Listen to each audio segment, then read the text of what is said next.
eh, en un momento mientras nadaba simplemente me agoté, me cansé. El sol, como ustedes pueden darse cuenta, el cielo era totalmente despejado, un sol fuerte, radiante, agua salada. eh, y mientras nadaba, el agua salpicaba en mis ojos, me ardían los ojos, ya estaba agotado y lo único que quería era buscar algo donde apoyarme, donde un suelo firme para poder descansar. Nadé hasta aquí, hasta el fondo y me pude apoyar en un borde, pero luego tenía que venir de allá hacia acá. Me sentía agotado y miraba hacia atrás, hacia el mar, esa cantidad de agua que no se alcanza a divisar toda en su plenitud. Y, y pensaba en un ser humano metido en alta mar, en medio del océano Pacífico, el océano más grande que existe en el mundo. ¿Saben ustedes qué posibilidad hay de que una persona que esté en medio del océano Pacífico se salve? ¿Qué porcentaje de probabilidad hay de que una persona en medio del océano Pacífico pueda salvarse? ¿Tienen idea? ¿Cuánto? ¿Alguien da un porcentaje? 0.1. ¿Por allá dicen cuánto? Bueno, la probabilidad de que una persona en medio del océano Pacífico, sin salvavidas, sin nada que lo mantenga a flote, la probabilidad es cero. Es cero, es nula. No existe la más remota posibilidad de que una persona, ni un campeón olímpico, ni Michael Phelps, ¿lo han escuchado? El hombre con más medallas en Juegos Olímpicos, nadador profesional. Ni Michael Phelps se salvaría allí. Es imposible que un ser humano se salve en medio de esas circunstancias. Hablando en condiciones ideales, donde el agua está tranquila, donde no se lo va a comer a usted un animal, aún así la probabilidad es cero de que una persona con las capacidades de Michael Phelps pueda sobrevivir allí. Eh, y pensaba yo espiritualmente y decía, así es el ser humano. La posibilidad de que nosotros nos salvemos es nula. Por más esfuerzos que haga la persona estando allá, simplemente no va a sobrevivir. Está condenado a la muerte. Y así es el ser humano.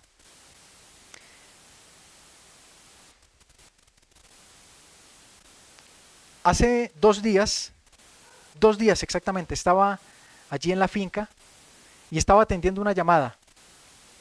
Y allí en el patio del comedor, cerca junto al comedor, eh, al lado de una palmera, había una polilla. ¿Saben todo lo que es una polilla? Como una mariposa, pero fea, ¿ok? Grande. Ajá. Y estaba caminando, solo caminaba, medio intentaba caminar, pero aleteaba, intentando como eh, alzar vuelo. Mientras hacía eso, eh, me percaté de la razón por la cual ella no podía volar. Llegó un pajarito allí, un pajarito pequeño, y la estaba picoteando, picoteando. Y yo observé la escena por un par de segundos mientras atendía la llamada y no le presté atención. Estaba ocupado. Y de repente volví a mirar nuevamente la escena y dije, ah, bueno, el pajarito no se va a comer esa polilla, es más grande que él. La polilla era más grande que ese pajarito. ¿Por qué lo está haciendo? No será por hambre. Si es hambre, yo puedo ofrecerle algo de arroz. Pero voy a intervenir para salvarle la vida a esta polilla. Am, Así que entré en escena, espanté al pajarito y la polilla, pues un poco lastimada allí, ella corría desesperada. Ella corría desesperada y movía sus alas lo más que podía, pero simplemente ya estaba condenada a la muerte, ya no podía. Y el pajarito la picaba y la picaba y la picaba. Allí intervine yo y el pajarito se fue y ella quedó allí tratando de recuperarse.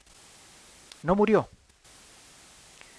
Pero mientras observaba eso, analizaba también la condición del ser humano. Porque pasó alguien por allí y me dijo, pero si ya se va a morir, ya se va a morir. Además, me dijo, además, una polilla lo que vive son 30 días, me dijo. Pero para ese momento yo ya había reflexionado y yo dije, analizaba al Señor Jesús con la raza caída, ya totalmente condenada a la muerte, ¿sí? Con un enemigo que estaba allí tratando de quitarle la vida. Era impotente para poderse salvar el ser humano, pero el Señor Jesús decidió intervenir y dar una oportunidad de vida a la raza caída.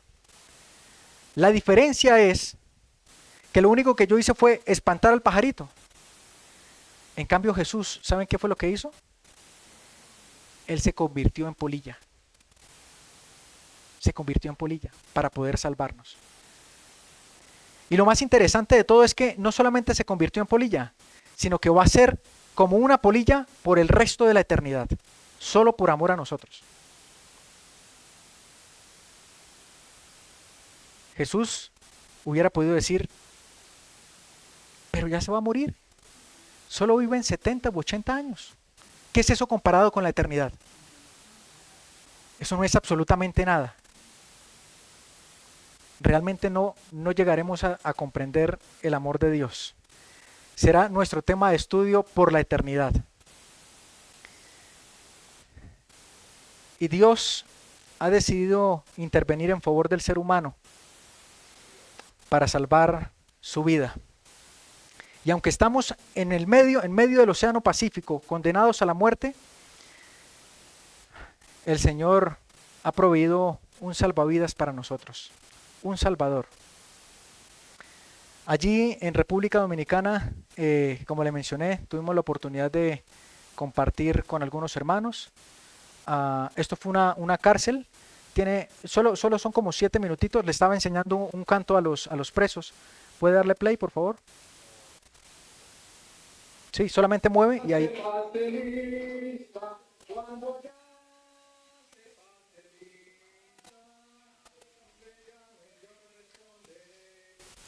Fue muy interesante porque, miren, yo llevé a la cárcel, llevaba alimento, llevaba agua y llevaba libros. Y todos ellos, desde la celda, me vieron a mí llegar con todas las cosas. Vieron la comida, vieron el agua y vieron los libros. Y me llamó mucho la atención que lo que todos empezaron a pedir fue libros. Fue libros. Tenían hambre, tenían sed, pero sed de justicia. Empecé a repartir libros y estaban felices, contentos. Tuve la oportunidad de tener una reflexión allí con ellos, todos muy atentos.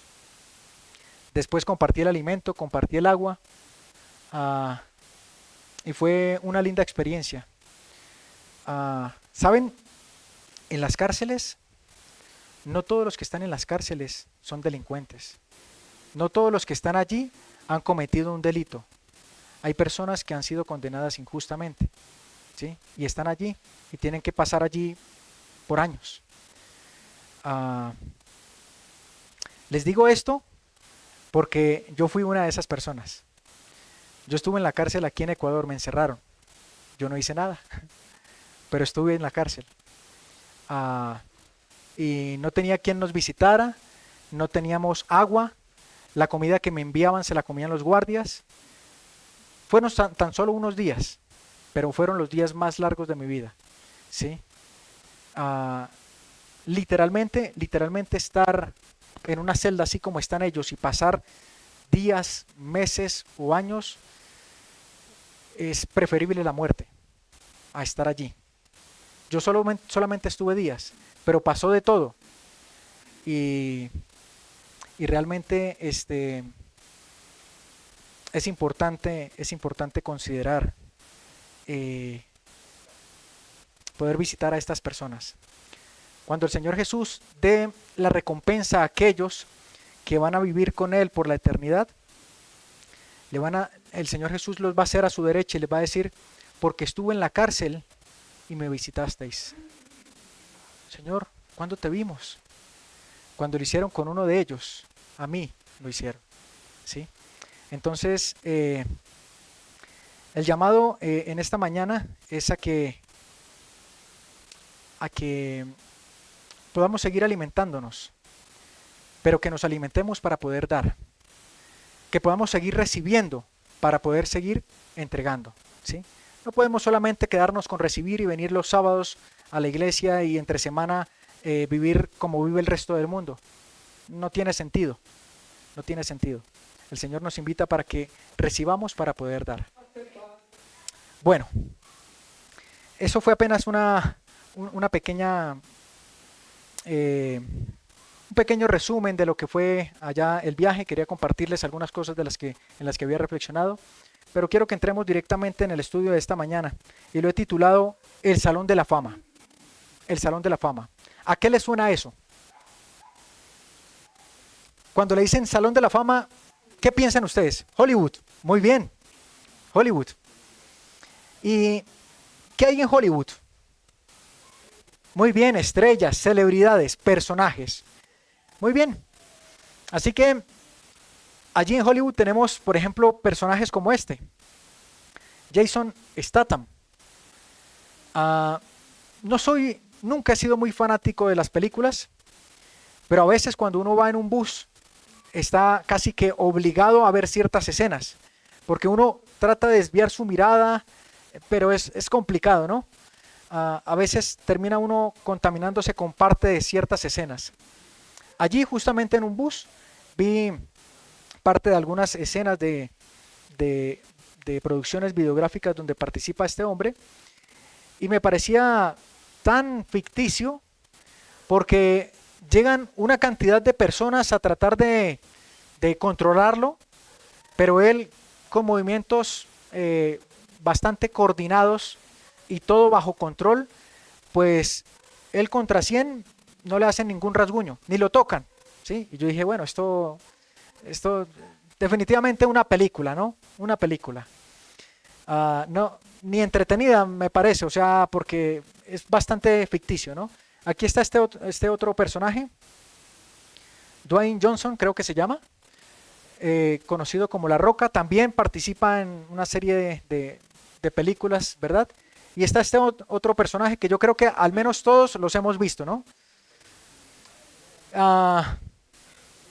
Bueno, ellos hacen parte de este Salón de la Fama, ¿sí? De Hollywood. Pero hay algo interesante que la gente no sabe sobre estos personajes. Y es que en las cláusulas contractuales de todas las producciones en las que ellos participan, está especificado que ninguno de ellos, hay muchos más, pero simplemente por el tiempo voy a avanzar, que ninguno de estos tres que están aquí, ninguno de ellos puede perder. Nadie puede perder. Siempre en todas las producciones ellos salen triunfantes, siempre salen victoriosos, siempre salen como héroes, ¿sí? Y eso está firmado en las cláusulas contractuales, ¿sí? Así que si ustedes van pasando por la calle y ven de pronto a uno de estos personajes en televisión, ya sabe cómo va a terminar la película, ya sabe, porque está firmado, está especificado. Ahí tenemos a este hombre, está en el callejón o en el camino de la fama, aquí está, en Hollywood, y tiene su estrella, ¿no? Allí está. Hollywood y la industria del entretenimiento nos ha presentado este tipo de héroes sin debilidades, que no fracasan, que no caen, que no pierden. Pero no solamente Hollywood y el entretenimiento. Quiero presentarles a este otro personaje. La historia también presenta personajes ilustres, como este. Esto es un examen para todos los ecuatorianos. ¿Quién es este hombre? ¿Lo conocen? ¿Quién? Muy bien. Uy, pasaron la prueba. Excelente. Felicidades. Eloy Alfaro. Un héroe de la patria. Un mártir de la República. Un hombre que luchó por la independencia. Un hombre que fue un ícono de este país. Ahora, ¿creen ustedes que en la biografía está especificado las debilidades que él tenía? ¿Las luchas personales o los problemas con su familia? No, no se presentan esos detalles. Bueno, dice que fue un mártir, ¿sí? Pero estoy hablando de sus luchas personales. La biografía nos presenta a este tipo de hombres casi como inmaculados, sin defectos. Pero cuando nosotros vamos a la Biblia no se reserva nada en cuanto a los personajes y las historias que presenta. Presenta a hombres y mujeres con sus debilidades, con sus flaquezas, con sus defectos, con sus luchas. Y quiero hablarles del verdadero Salón de la Fama, ¿sí? Aquí tenemos a Génesis del capítulo 29 hasta el 49. Aparecen 12 personajes, ¿sí? Conocidos como los 12 hijos de Jacob. Y están distribuidos de una manera bastante clara allí, ¿verdad? Estos 12 hijos de Jacob vivían en un hogar disfuncional, un hogar desorganizado, en la lucha de unos por otros, en la pugna por resaltar, por destacarse más. Tenemos entonces, por ejemplo, 4 mujeres y un único varón. Está Lea, cuyos hijos eran Rubén, Simeón, Leví y Judá. Tenemos a Bila, que era la criada de Raquel, cuyos hijos eran Dan y Neftalí. Tenemos a Silpa, la criada de Lea, cuyos hijos eran Gad y Aser. Nuevamente después Lea vuelve a dar hijos y tiene a Isaacar y a Zabulón. Y finalmente los hijos de Raquel, José y Benjamín. Un hogar con muchos problemas. Todos los problemas sabidos y por haber. Yo les pregunto, de los que están aquí, ¿cuántos tienen 11 hermanos? ¿O 12 hermanos? ¿Alguno? ¿No? No. Son 12. Ah, muy bien. ¿Se criaron los 2 hermanas?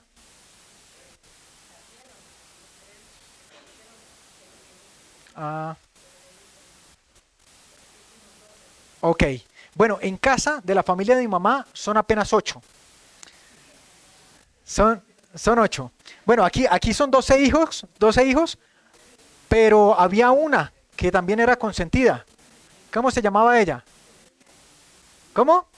Dina, muy bien, Dina. Eran 13. Pero yo soy hijo único, no tengo hermanos. Así que no sé cómo es vivir ese asunto. Tampoco crecí con mi papá y mi mamá tuvo que, en vista de ese abandono, tuvo que salir del país para buscar recursos y poder sostenerme, ¿no? Así que crecí solito, sin hermanos y casi sin padres, básicamente. Así que no tuve mucho esta experiencia, pero he escuchado historias de mis tíos, de mis abuelos, de cómo en casa se vivían tantas circunstancias, ¿no? Cada uno de ellos con cualidades, características distintas, y entre ellos mismos siempre luchando por sobresalir. ¿Cuál era el más hábil? ¿Cuál era el más inteligente? ¿Cuál era el que, no sé, el que más resaltaba, el que más se apoyaba del papá? Bueno, entre otras cosas. Yo me imagino a este hogar con un solo esposo, 4 mujeres, bueno, 2 mujeres, Lea y Raquel, luchando por quién puede dar más hijos y otras 2 criadas en el medio. Yo me imagino a la hora del almuerzo, por ejemplo, cuando ese día le tocaba cocinar a Lea, ¿sí? ¿Creen ustedes que Lea iba a tener preferencia cuando le servía a José? ¿Sí? No, muy bien. Probablemente le daba el calentado, los sobros de la comida anterior. Y a ellos les ponía lo mejor. Pero entonces cuando Raquel veía eso, decía, bueno, yo le voy a aplicar la misma. ¿Sí? Entonces lo mejor era para José y para Benjamín. ¿Sí? Y mientras tanto, Dan y Neftalí murmuraban y se quejaban con Bila. ¿Sí? Y ahora iba entonces Bila a hablar con Jacob. Y era todo un problema. ¿Sí? Una familia totalmente disfuncional. Y en el capítulo 49 de Génesis se relatan las características de cada uno de ellos. Pero yo se las voy a resumir. Ustedes pueden leerla en casa. ¿Bien? Bueno, ahí tenemos un cuadro de alguna manera distinto, ordenado en cuanto a los hijos de cada una de las mujeres. Este grupo de hombres fue la base de la nación de Israel. El fundamento del nacimiento de las 12 tribus. El pueblo que Dios iba a escoger. Pero no fue un linaje perfecto. Fue una familia marcada por la división, los celos, la contienda. 12 hijos nacidos de 4 mujeres compitiendo todos por el favor de un solo hombre. Aquí tenemos entonces el resumen de Génesis 49. Rubén, el hijo mayor, ¿cómo era? Inestable, dice Génesis 49, inestable como las aguas, con falta de firmeza, voluble, con problemas de sexualidad, porque cometió incesto. Se acostó con Bila, la criada de Raquel.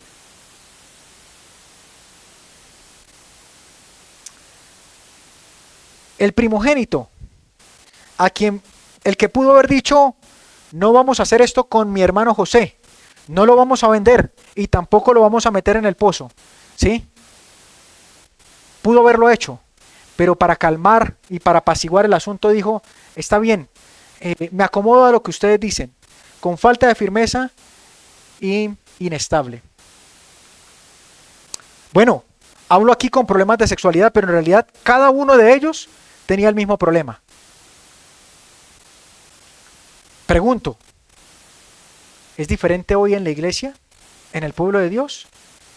¿Hay damas y caballeros que tienen problemas con la sexualidad? ¿O el adulterio dentro de la iglesia, eso no existe? Por supuesto que sí. Y es tan común en muchos lugares como lo es afuera. Básicamente no la hay. Y yo quiero que mientras revisamos esto, analicemos nuestra propia realidad. Tenemos entonces a Simón y Leví. Simón y Leví eran esos dos hermanos que les encantaba estar más juntos. Esos dos hermanos que tienen características similares, que tal vez por ser contemporáneos les encanta estar para compartir más que con los demás. Simeón y Leví eran los hijos del trueno del Antiguo Testamento.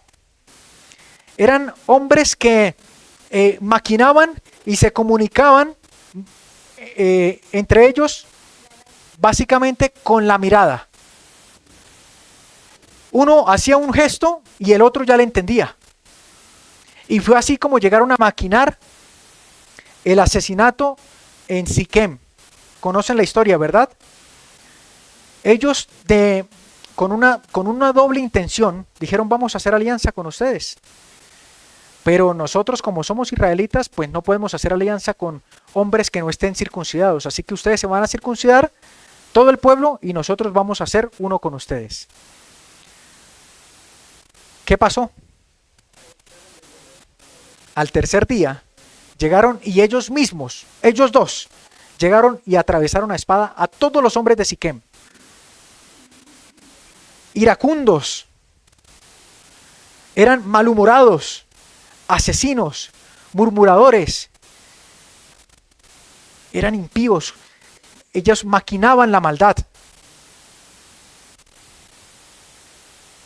Pregunto, ¿en la iglesia hay personas malhumoradas, iracundas, que vienen a la iglesia y sonríen, pero en la casa son una cosa totalmente distinta? Judá, fornicador. Judá se acostó con su nuera, con Tamar. Fue una persona que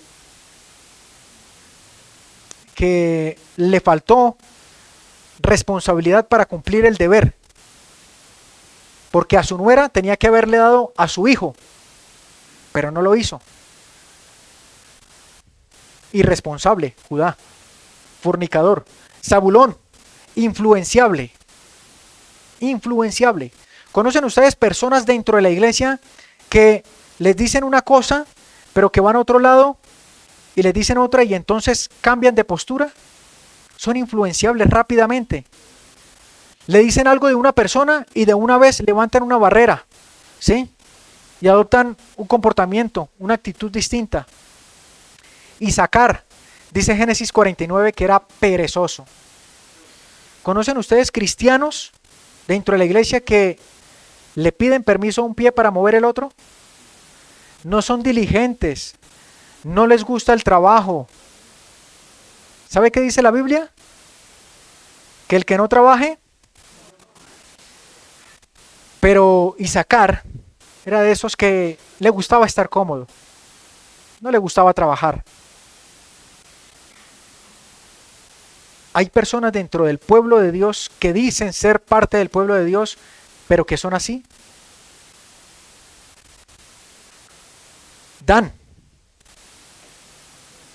era chismoso, era inconforme, era traicionero, era hipócrita, hacía el trabajo del diablo.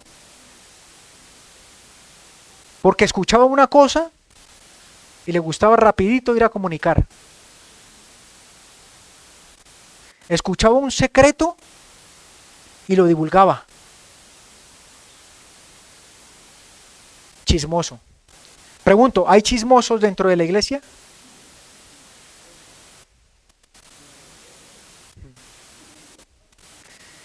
Y las preguntas que yo hago de manera abierta y colectiva, lo hago con todo respeto, pero el plan es que nosotros analicemos si tal vez estamos dentro de alguno de ellos. Tal vez en algún momento nosotros hemos faltado a la palabra y hemos comunicado algo que no debíamos. Gad era oportunista. Siempre le gustaba acomodar las cosas para sacar algún beneficio propio. Y entonces decía, sí, vamos a hacer la obra en tal lugar, pero en su mente tenía un propósito o un interés personal. ¿Qué lo motivaba? ¿Qué le motivaba a hacer a Gad las cosas que hacía? ¿Qué le motiva hoy a usted a hacer las cosas que hace? Los motivos son algo sumamente importante. ¿Saben? Hay personas y misioneros que han salido al campo, que son vegetarianos, personas que han salido incluso de la iglesia organizada, que predican y hasta hablan muy bien, pero todo lo hacen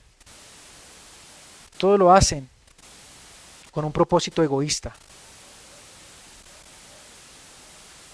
porque les gusta resaltar, porque les gusta que les pongan la mano en el hombro y les digan, lo hizo muy bonito, porque les gusta el reconocimiento, el aplauso. De eso abunda muchísimo la iglesia. Soy vegetariano, vivo en el campo, hago esto, hago lo otro. Pero ¿qué es lo que me motiva a mí a hacer lo que hago? Pablo dice, porque el amor de Cristo me constriñe, me motiva. Si ese no es el motor que nos impulsa o que nos mueve, reexaminemos nuestra vida. Reexaminemos nuestra vida. Aser era complaciente. Y aquí entramos al tema de la educación. Pregunto, ¿creen ustedes que en la iglesia hay padres complacientes? Como lo dijo el hermano, parece no haber diferencia entre los de la iglesia y los de afuera. Hay muchos de esos. Y entonces los niños sufren después por recibir una falsa educación de personas complacientes como lo era Aser. Neftalí era lisonjero, era manipulador, interesado, siempre acomodado a las cosas para salir bien librado.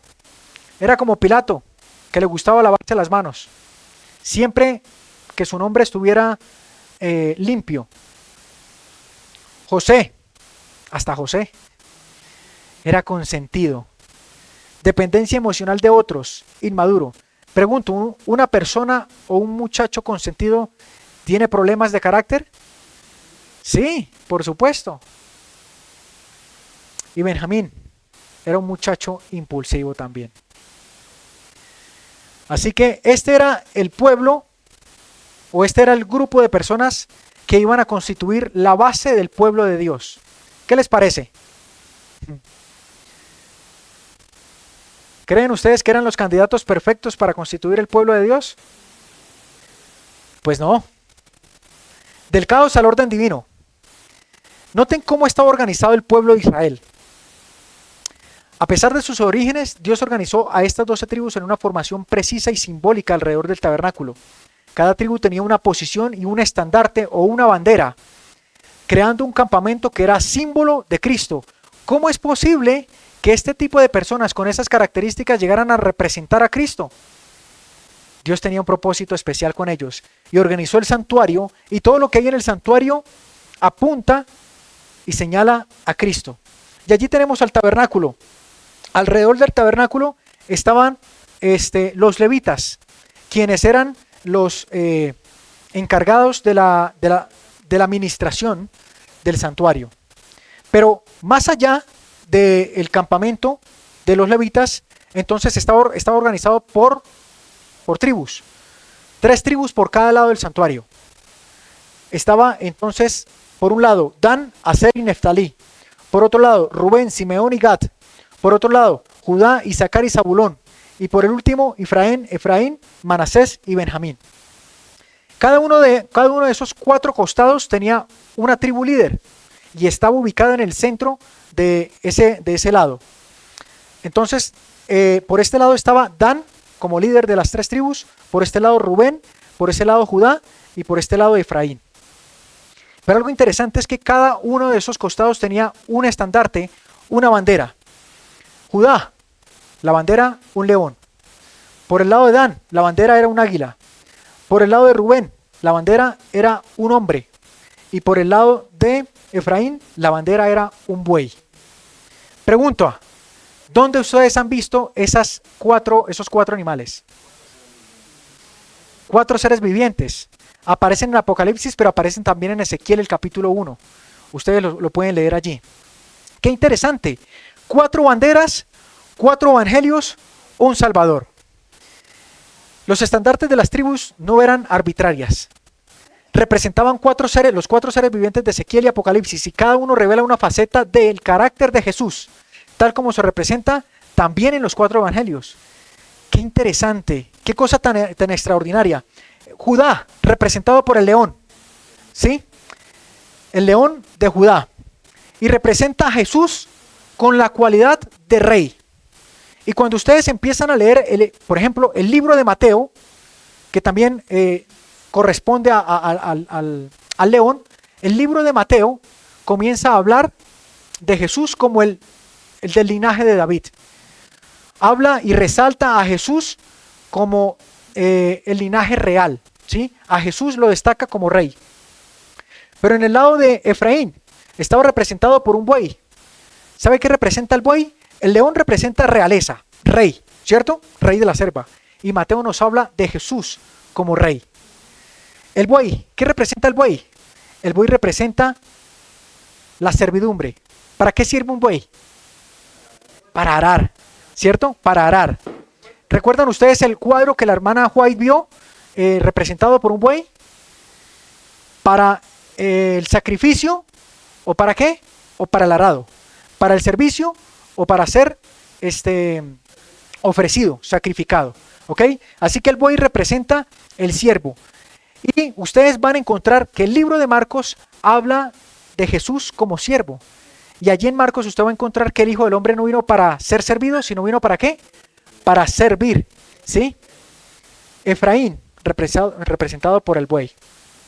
Rubén, el rostro de un hombre, representa a Jesús, la humanidad de Jesús. Aquí representa a Jesús como siervo, a Jesús como rey, a Jesús como ¿qué? Como humano, como humano. Y si usted lee el libro de Lucas, el Evangelio de Lucas, desde el capítulo 1 empieza a hablar de la genealogía, ¿sí? Resaltando la idea de que Jesús fue un hombre como usted y como yo, ¿sí? Muy bien, así es. Entonces tenemos a Rubén, el lado de Rubén, como la parte del hombre, ¿verdad? A Jesús, la humanidad de Jesús, se destaca la humanidad de Jesús. Pero ahora, en Dan, aparece también el águila. ¿Saben qué representaba el águila? El águila representa la divinidad o la capacidad de salvar, ¿sí? Si no me equivoco, esto está en Éxodo, el capítulo, 19. Permítame un segundito, por favor.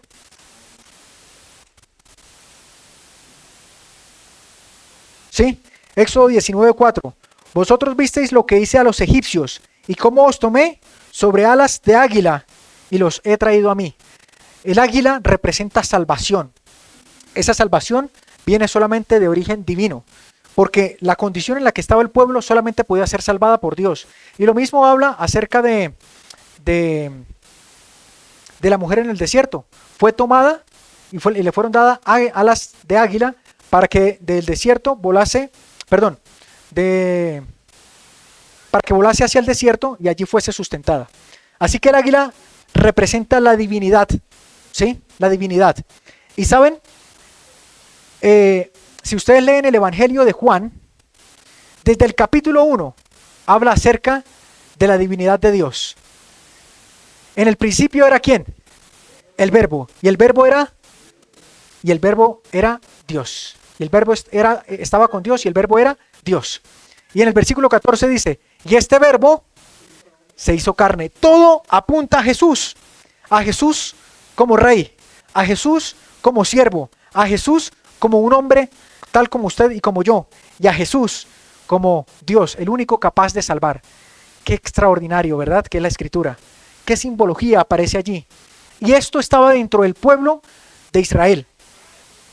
Un pueblo que estaba representando a Jesús. Pero ¿qué cualidades tenía? ¿Cómo podía llegar a ser eso? Aquí tenemos otro diagrama de cómo estaban organizadas las tribus, ¿no? Aquí tenemos el oriente, tenemos el norte, tenemos el sur, tenemos el occidente y aquí están los levitas y el tabernáculo en el centro. Entonces, los líderes de cada costado, Dan, Judá, Rubén y Efraín, allí están. Aparece hasta la cantidad de miembros que tenía cada tribu este esquema, ¿ok? Bien. Después de la organización del santuario, todo Israel geográficamente se ubicó de esta manera. Y allí tenemos las 12 tribus distribuidas, ¿verdad? Simeón estaba casi que dentro de la tribu de Judá, finalmente termina siendo absorbida por Judá y ahora el reino del sur, cuando es dividido, se conoce como Judá, pero comprende solamente a Judá y a Benjamín. Estas otras 10 tribus del norte terminan desapareciendo para el año 722, ¿sí? Era tan relevante estos 12 hombres, estas 12 personas, que el sumo sacerdote llevaba en su traje 12 piedras como un símbolo de cada uno de ellos, ¿sí? Pero ¿cómo eran representados? ¿Con piedras qué? Preciosas, piedras preciosas. En Éxodo 28, 15 al 21 encontramos este simbolismo. Pero ¿cómo podían representar piedras preciosas a estas personas con esas características tan viles?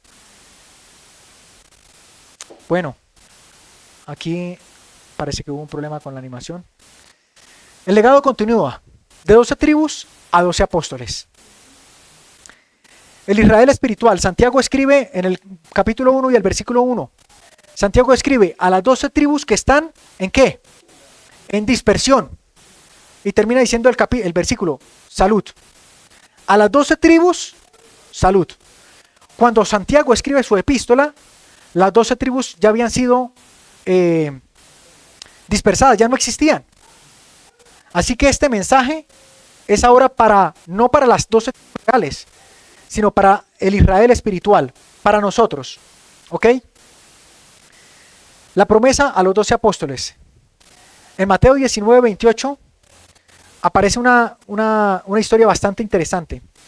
Está allí en el capítulo 19 el joven rico y viene a hablar con Jesús. Y los discípulos están atentos a lo que Jesús tenía que decirle a este hombre.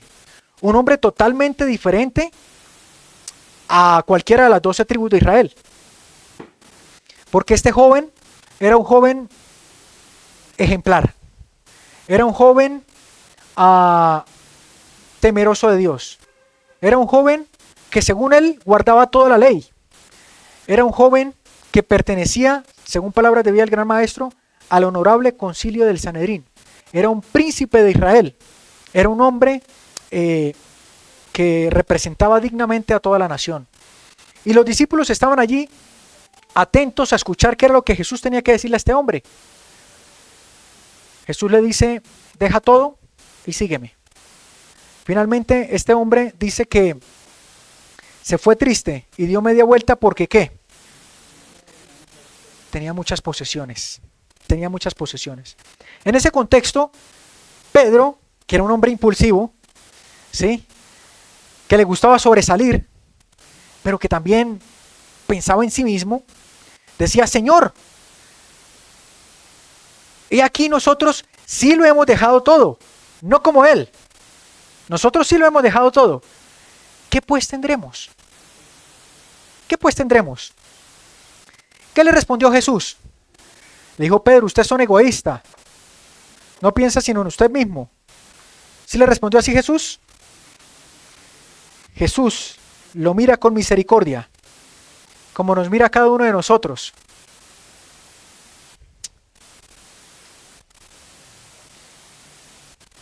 Y en el versículo, Mateo 19, en el versículo 28, Jesús le dice, de cierto os digo, en la regeneración, cuando el Hijo del Hombre se siente en el trono de su gloria, vosotros que me habéis seguido, os sentaréis sobre 12 tronos para juzgar a las 12 tribus de Israel. 12 tribus de Israel. Ahora el legado es traspasado de las 12 tribus a los 12 apóstoles. Y si nosotros estudiamos con cuidado la Apocalipsis, el capítulo 12, nos damos cuenta que el Señor levantó una iglesia con 12 hombres a la cabeza en el Antiguo Testamento y 12 hombres a la cabeza en el Nuevo Testamento. Allí está, un legado divino, desde las 12 tribus, hijos de Jacob, a los 12 apóstoles. Pero hay un problema, que estos hombres, estos discípulos también tenían ¿qué? ¿Cómo eran? Debilidades. Tenían debilidades y la Biblia las presenta. Eran impulsivos, ambiciosos, violentos y cobardes. Fueron escogidos para ser los nuevos patriarcas. En Apocalipsis, el capítulo 7 y el versículo 4, nos está hablando de las personas que van a ser selladas, los 144,000. Y dice, y oí el número de los sellados, 144,000 sellados de todas las tribus de los hijos de Israel. ¿De dónde? De las tribus. Es decir, estas tribus van a permanecer en el tiempo. No simplemente fueron los 12 hijos de Jacob, constituyeron la base, el fundamento del pueblo escogido por Dios, y será así por la eternidad. Y vamos a verlo. De la tribu de Judá, 12,000 sellados. ¡Wow! Personas selladas, apartadas para salvación de un hombre como Judá, que era fornicador e irresponsable, que le faltaba temple, que le faltaba carácter. Así es. De la tribu de Rubén, con problemas sexuales, van a ser 12,000 sellados. De la tribu de Gad, de la tribu de Aser, de la tribu de Neftalí, de la tribu de Manasés, de la tribu de Simeón. Pero ojo, ¿de la tribu de quién? De Leví. Leví no estaba dentro de las 12 tribus antiguas. ¿Lo recuerdan? Vamos a verlo. ¿Está Leví aquí en las 12 tribus? No, estaban en el centro, estaban aparte. Ellos no recibieron heredad, no recibieron territorio.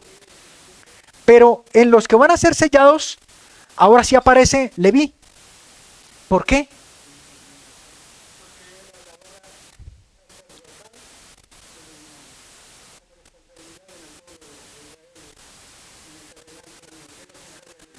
Muy bien, pero ahora serían 13. Muy bien, es que Dan ya no aparece. Dan ya no aparece. Entonces, en lugar de Dan aparece Leví. Quienes fueron inicialmente un pueblo que no recibió heredad por temas que no vamos a hablar ahora, pero que fueron redimidos y que Dios le dio la administración de todo el tema ministerial. Ahora, de la tribu de Zabulón, de la tribu de Zabulón, ¿de la tribu de quién? De José. ¿José estaba antes? Era Efraín. Las tribus de Apocalipsis no son exactamente las mismas tribus del Antiguo Testamento, pero en el caso de José y Efraín son equivalentes, ¿sí? Porque Efraín era hijo de José. Muy bien, hay algo interesante con estas 12 tribus.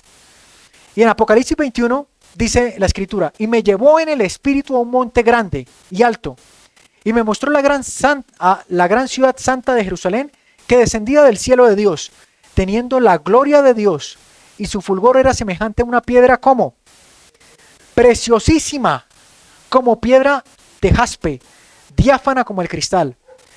Está describiendo la santa ciudad, la nueva Jerusalén. Tenía un muro grande y alto. ¿Con qué cosa?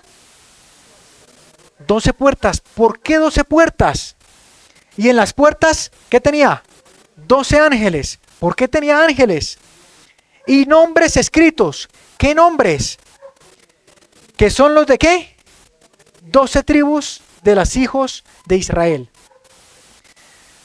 La nueva Jerusalén, la ciudad santa de Dios, que será por la eternidad, tendrá 12 puertas. Y en esas puertas tendrá escritos los nombres de los 12 hijos de Jacob. Pero tendrán ángeles también esas puertas. La psicología moderna clasifica al hombre en 4 temperamentos: colérico, melancólico, flemático y sanguíneo. Pero la escritura nos habla de más, ¿verdad? Son 12 puertas, 12 temperamentos distintos, porque los redimidos van a entrar por cada una de esas puertas. ¿Por qué tiene ángeles? Porque todo lo que está vinculado con el cielo se hace en orden. Y los redimidos no van a entrar por la puerta que quieren. Ah, no, todos vamos a entrar por la puerta de Zabulón. No, van a entrar por una puerta que ha sido asignada. Y esa puerta está representada por uno de los hijos de Israel. Hijos de Israel que tienen características o cuyas características son similares a las nuestras, a nuestro temperamento. ¿Sí? Hay algo más, porque no termina allí la descripción de la santa ciudad. Apocalipsis 21:13 dice: al oriente había, ¿qué más? 3 puertas, al norte 3 puertas, al sur 3 puertas y al occidente 3 puertas. Así como estaba conformado el tabernáculo, ¿verdad? Apocalipsis 21:14. Y el muro de la ciudad tenía, ¿qué cosa? 12 cimientos. Y sobre ellos los 12 nombres, ¿de quiénes? De los 12 apóstoles del Cordero. No solamente van a estar escritos los 12 nombres de los hijos de Jacob, sino también los 12 apóstoles, los 12 discípulos de Jesús. Van a ser parte del fundamento de la ciudad de Dios. Pero es extraordinario, porque si nosotros hacemos el mismo ejercicio que hicimos con los 12 hijos de Jacob, vamos a encontrar lo siguiente. Pedro, ¿cómo era Pedro? Imprudente, impulsivo, hablador, tenía confianza propia, era dominante.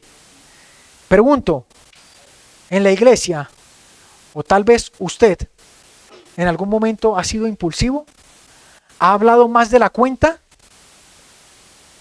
ha tenido confianza propia en algún momento, ha sido dominante con las cosas de la iglesia o en casa. Jacob y Juan, los hijos del trueno. ¿Cómo eran ellos? Iracundos, se molestaban fácilmente. En una oportunidad le dijeron al Señor, tuvieron el coraje, el atrevimiento de acercarse a Jesús y le dicen, Señor, allá están los samaritanos, tenemos problema con ellos. ¿Nos permite orar para que descienda fuego del cielo y los consuma a todos? Ojo, permítenos. Y están hablando con Jesús y están orando. Y así hay cristianos, muchos cristianos hoy, que oran y que participan de los servicios religiosos, pero tienen un carácter terrible.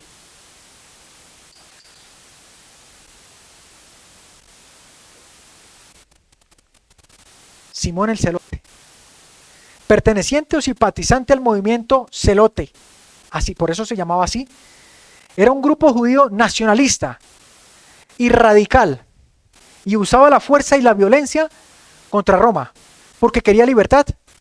No es que yo tengo mis propios derechos, y él no viene aquí a decirme lo que yo tengo que hacer, ¿sí? Y si es necesario ser un poquito fuerte, y si es necesario ponerse en guardia, pues lo hacemos. Algunos cristianos son capaces de irse a golpes con otro cristiano. Pasa mucho en algunos deportes, ¿no? Me he enterado de algunos hermanos que jugando fútbol terminan en golpes. Hay que tener mucho cuidado con la forma de recreación, ¿verdad? Hay personas que simplemente no pueden participar de alguno de esos tipos de juegos porque sale a relucir el yo y su egoísmo y su espíritu de competencia. Así era uno de los discípulos de Jesús. Mateo era oportunista. En la sociedad era mal visto porque era ¿qué? Cobrador de impuesto. Se consideraba un traidor, pero era corrupto, ¿sí? Interesado. Era interesado. Y por eso estaba en el lugar donde estaba. Felipe, desconfiado, con poca visión espiritual, andaba con Jesús, participaba de los servicios religiosos, asistía a las sinagogas cuando Jesús predicaba en la iglesia, pero era ¿qué? Con poca visión espiritual, más conceptos humanos. Padre, muéstranos al Padre y nos basta. Eso es todo lo que pedimos. Felipe, ¿no andas conmigo? ¿No dices estar conmigo?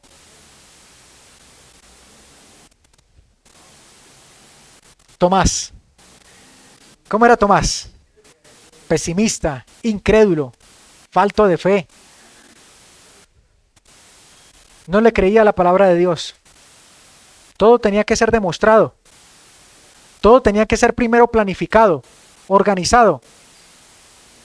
No importa si el Señor lo decía, hay que esperar y hacer las cosas con la razón, más que con la fe. Natanael, prejuiciado. Hay hermanos cristianos adventistas con mucho prejuicio.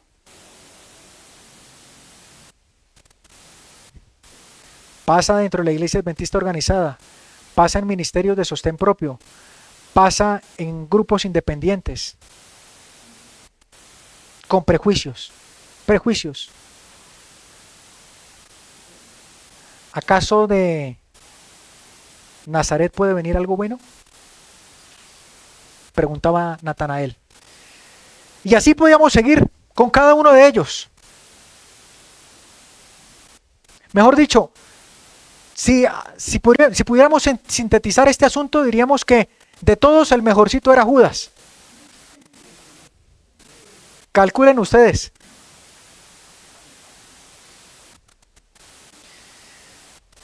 Y este grupo de hombres van a tener sus nombres escritos en los fundamentos de la ciudad de Dios.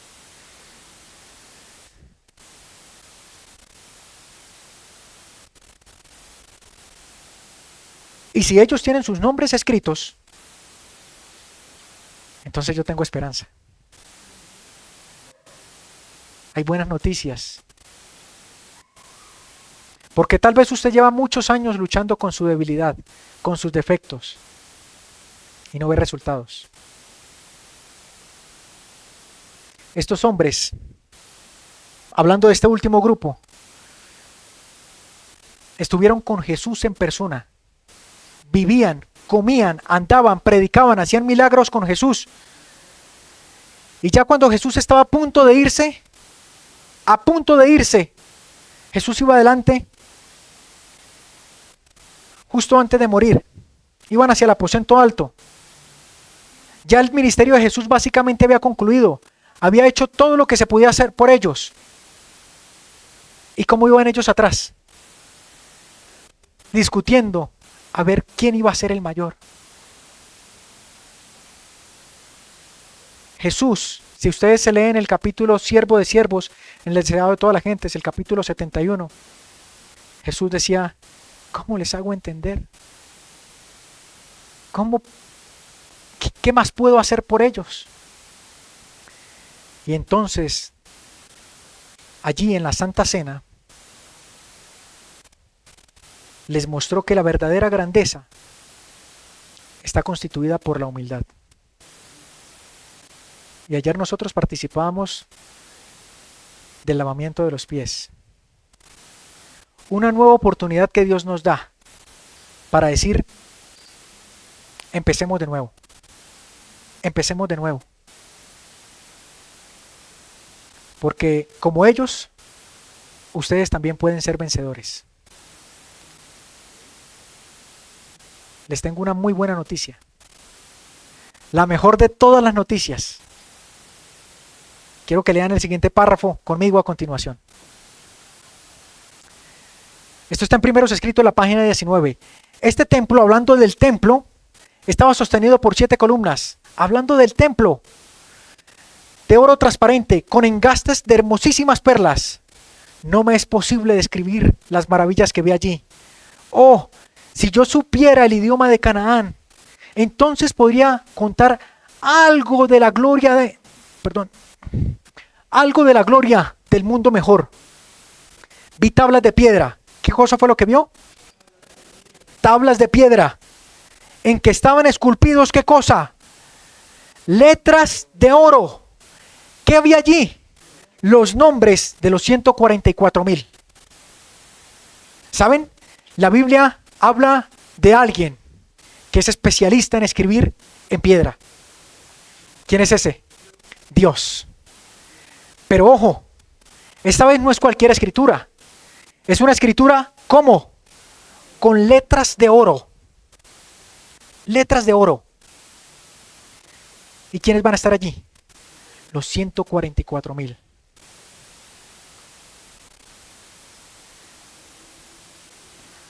Hay algo que todavía no se ha escrito en el cielo. Hay algo que todavía hace falta por escribir en el cielo. Y son nombres. Son nombres. Estos nombres son los de los 144,000. Un honor superior a cualquier otro. Un honor supremo, escrito con letras de oro. ¿Saben algo? Allí en el templo. Esto es un privilegio que no va a tener Noé, que vivió toda una vida de servicio, una vida entregada a un proyecto de fe del cual no tenía ni idea de cómo iba a funcionar. Dice Patriarcas y Profetas que entregó todo lo que tenía, recursos, su tiempo, su vida, todo lo dejó en la construcción del arca. y Noé no va a tener ese privilegio. Pablo, el evangelista más grande de todos los tiempos, no va a tener la oportunidad de tener su nombre escrito con el dedo de Dios en tablas de piedra y con letras de oro. No. Juan el Bautista, el mayor de todos los profetas, no va a tener esa oportunidad. Juan Wycliffe, el lucero de la Reforma. Martín Lutero, un hombre que Dios utilizó para encaminar el nacimiento de la nueva iglesia. Ojo, José Bates, Jaime White, ni Elena White van a tener ese honor. Ni Wagoner ni Jones. Solo los 144,000. Y esos 144,000, por fe, creo que estoy viendo a algunos de ellos, cuyos nombres van a estar escritos en el cielo, en tablas de piedra con letras de oro. ¿Quiénes son ellos? Puesto que los 144,000 son aquellos que van a estar vivos cuando se dé la ley dominical. Pregunto, ¿creen ustedes que estamos muy lejos de una ley dominical? Todas las cosas se están alineando para que haya un nuevo orden mundial y una ley dominical sea dictada. Si estamos cerca a una ley dominical, eso significa que estos 144,000 ya están vivos, ya nacieron, ya caminan, están entre nosotros, ya tienen una relación con Dios.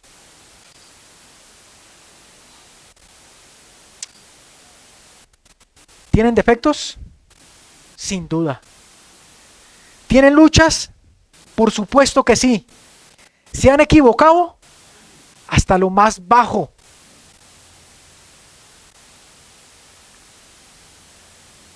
Pero tampoco hay duda de que este grupo de personas imperfectas, Dios sacará a esos 144,000. El mismo poder que transformó a Pedro, el impulsivo, a Simón, el celote, que era agresivo, a Juan, que era el hijo del trueno, iracundo, a Rubén, a Judá, con problemas sexuales, con debilidad en ese sentido. Y en general a todos ellos, con un amor propio, con egoísmo, con intereses personales, amando más a este mundo que las cosas celestiales. Ese mismo poder que transformó a los 12 hijos de Jacob y a los 12 apóstoles, es el mismo poder que está a nuestra disposición y que va a transformar nuestras vidas.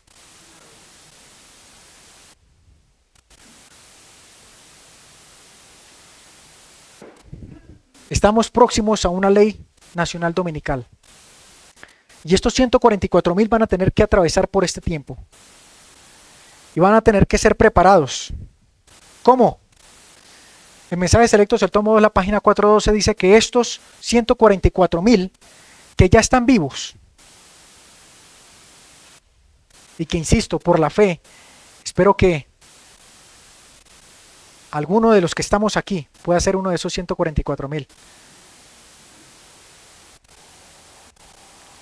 ¿Cómo se van a preparar? Deben salir al campo. Deben salir al campo. Porque en este periodo de angustia, los 144,000 van a estar vivos. Estamos próximos a una ley dominical. Los 144,000 ya están entre nosotros. Pero para pasar este pequeño tiempo de angustia, va a tener que hacer provisiones para cuando se establezcan leyes de no comprar y no vender. Así que esos 144,000 vivirán en el campo, predicarán el mensaje en la ciudad, van a recibir la lluvia tardía, el Espíritu Santo, para predicar el fuerte pregón. ¿Sí? Aquí terminará el tiempo de gracia y entonces vendrán estas últimas 7 postreras plagas, de las cuales esos 144,000 van a ser protegidos.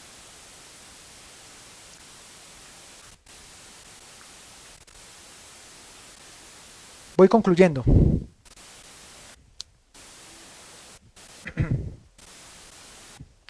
Pregunto,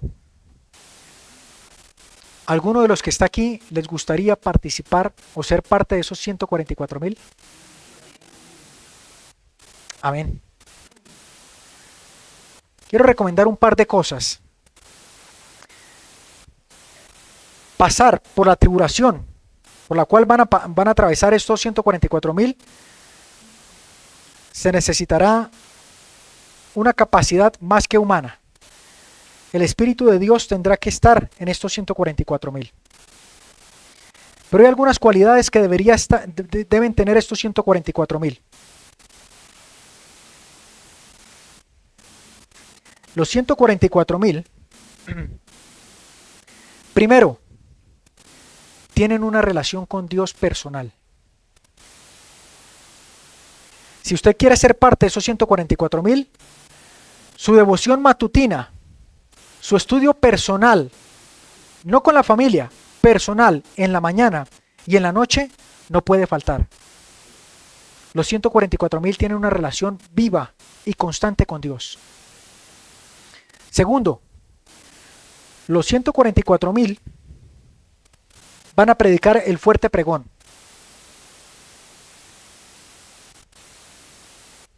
Les pregunto a ustedes, ¿qué es lo que se va a predicar en el fuerte pregón?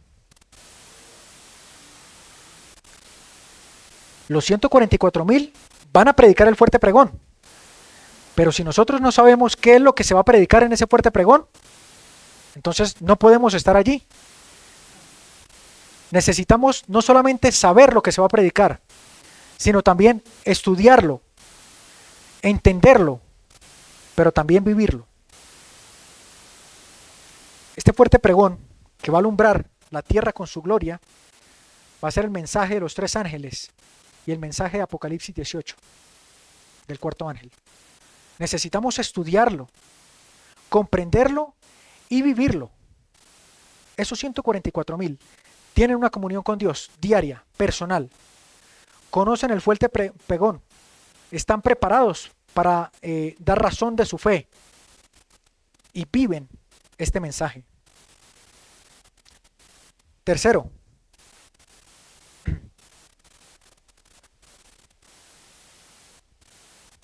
¿todos conocen el Salmo 91? En el Salmo 91 está relatada la experiencia de los 144,000. Necesitamos conocer el Salmo 91. Y cuando hablo de esto, a algunas personas les parece como algo muy católico, ¿no? Porque algunos católicos tienen su Biblia abierta en el Salmo 91. ¿Pasa aquí en Ecuador? ¿Sí o no? Sí. La tienen allí abierta. Pero ojo que el poder de la palabra no reside en el papel.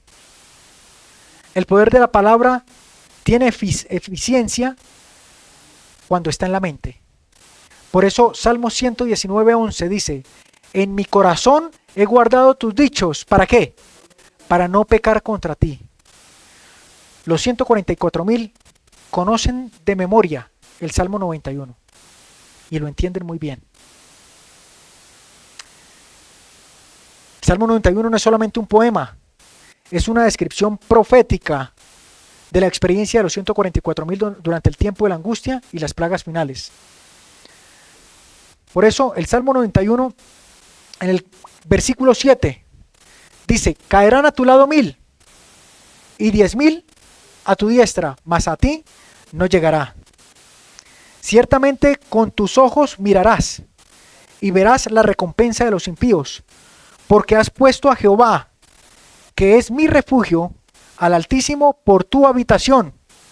Y el versículo 10: no te sobrevendrá mal, ni plaga tocará tu morada. Está hablando de las plagas.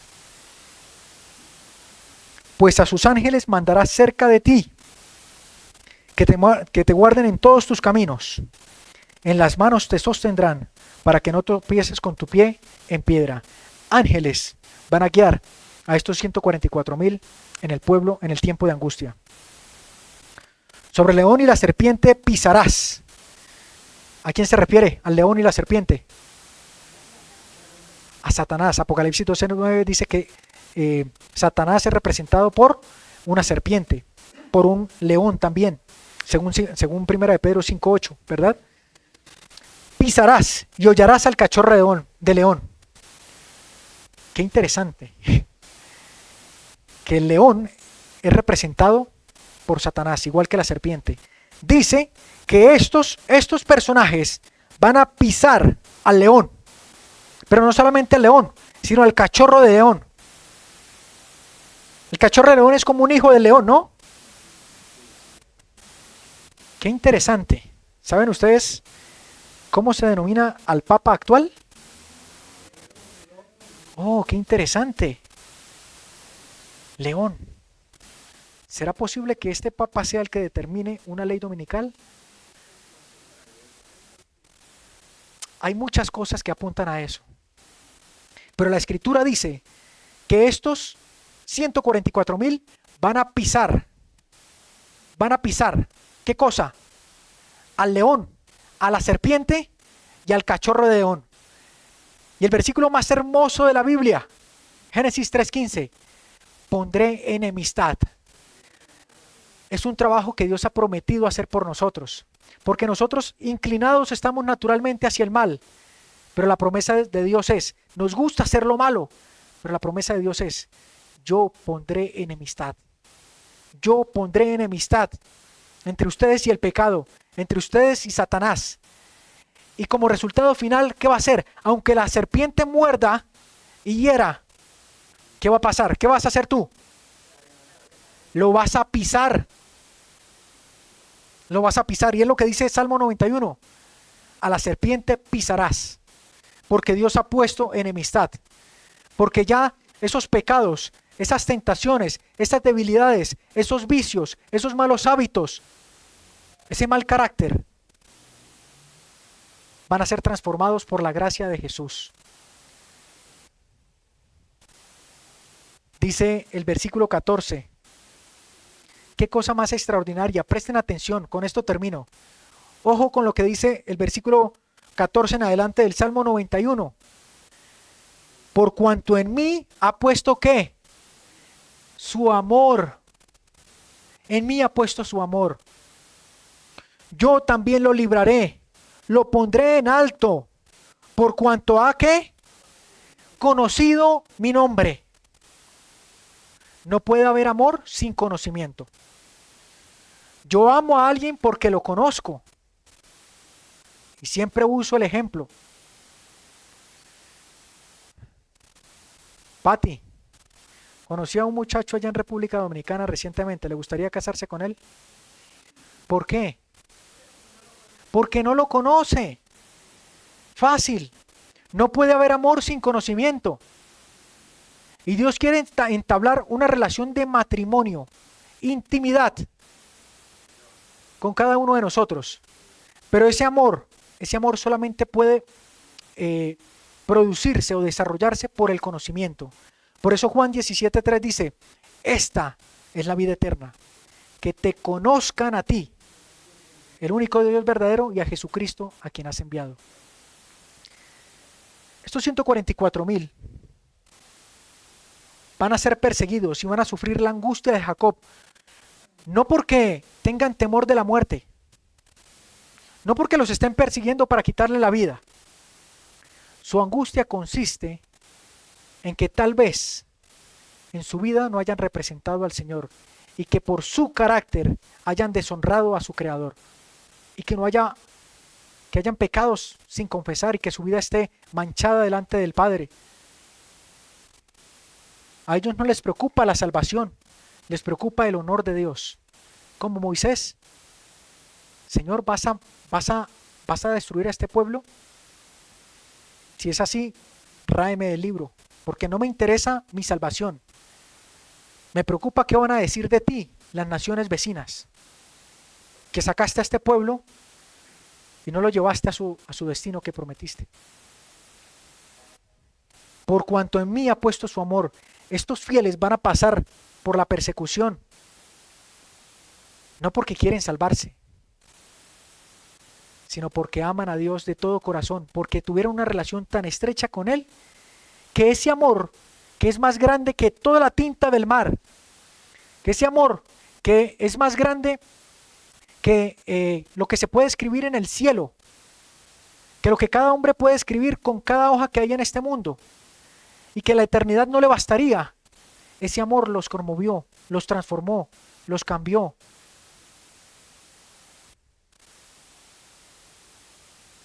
Nosotros le amamos a Él.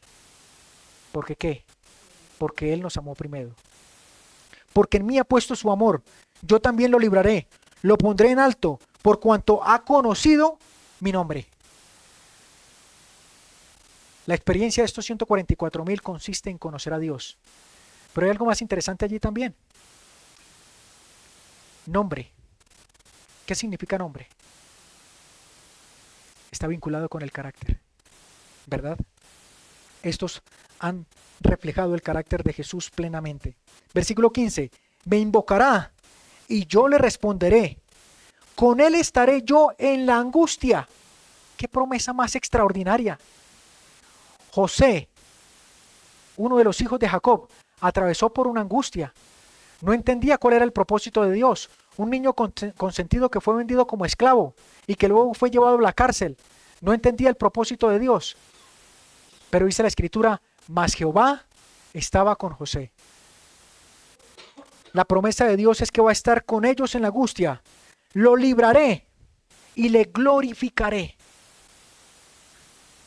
Lo saciaré de larga vida y le mostraré mi salvación. ¿Alguno de ustedes quisiera ser parte de ese grupo especial? No sé si tal vez estoy hablando para alguno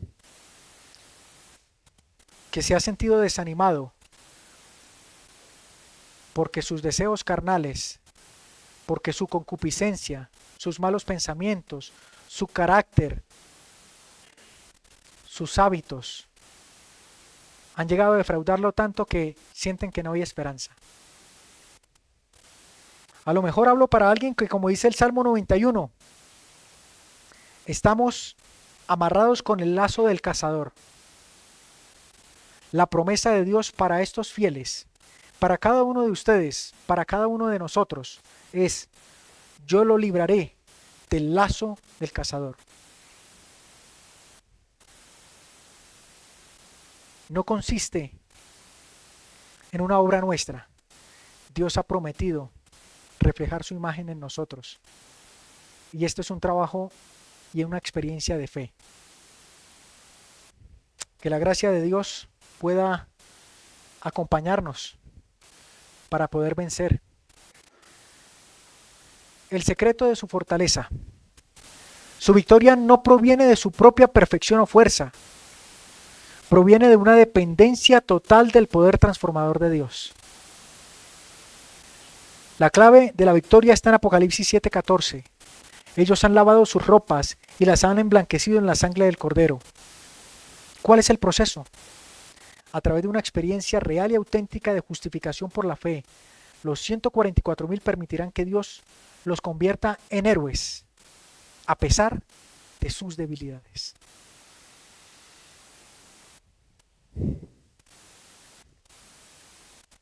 Por la gracia de Dios, nosotros podemos llegar a ser victoriosos y vencedores sobre toda tentación, sobre todo defecto heredado y cultivado. Dios lo ha prometido, y esos nombres van a estar escritos en tablas de piedra, con letras de oro, por la eternidad, dentro del templo. Y por la fe podemos creer que posiblemente alguno de nosotros podemos estar allí. Si hacemos nuestra parte, una experiencia auténtica, diaria, de conocimiento, de comunión con Dios. Bien, hermanos, que la gracia de Dios pueda acompañarles, que la gracia de Dios pueda seguir trabajando en sus vidas, porque la promesa es segura. Filipenses 2:13 dice que Él es el que obra el querer como el hacer por su buena voluntad. El que prometió lo cumplirá. Y Filipenses 1:6 dice, porque aquel que comenzó la buena obra, ¿qué va a hacer? La va a terminar. Tal vez usted no entienda cómo, y tal vez mirándose a sí mismo no vea ninguna esperanza de vida.